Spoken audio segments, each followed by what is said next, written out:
Merci Madame la Présidente. Écoutez, nous avons eu le droit à l'instant à des amendements du Rassemblement national qui sont une fuite vers la répression de la pauvreté. Du coup, je tenais pour compenser à participer à un discours avec davantage de générosité et de solidarité. Mes amis, au secours. Une femme vient de mourir gelée cette nuit à 3 heures sur le trottoir du boulevard Sébastopol, serrant sur elle le papier par lequel, avant-hier, on l'avait expulsée. Chaque nuit, ils sont plus de 2000 recroquevillés sous le gel, sans toit, sans pain, plus d'un presque nu. Devant tant d'horreurs, les cités d'urgence, ce n'est même plus assez.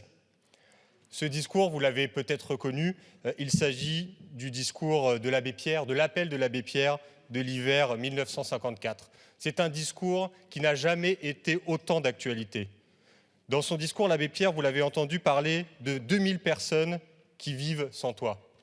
Dans notre pays, ce sont tous les soirs, aujourd'hui, là, en France, en 2022, ce sont plus de 6000 personnes qui appellent le 115 et qui ne se voient proposer aucune solution d'hébergement d'urgence et qui donc dorment à même les trottoirs de nos villes.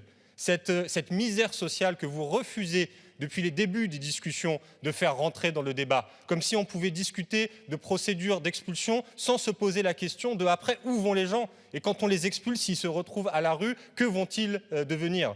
Eh bien, l'abbé Pierre nous parlait il y a maintenant plus d'un demi-siècle d'une femme qui, après avoir été expulsée, est décédée, morte de froid. Eh bien, je trouve terrible qu'un demi-siècle après, nous en soyons au même débat, aux mêmes preuves d'inhumanité et que l'Assemblée nationale, plutôt que de réfléchir à comment résorber cette crise terrible du mal-logement, que l'Assemblée nationale en soit à discuter à comment nous remettons plus vite à la rue des femmes et des hommes de misère et comment peut-être, malheureusement, nous allons provoquer leur décès. Merci, monsieur.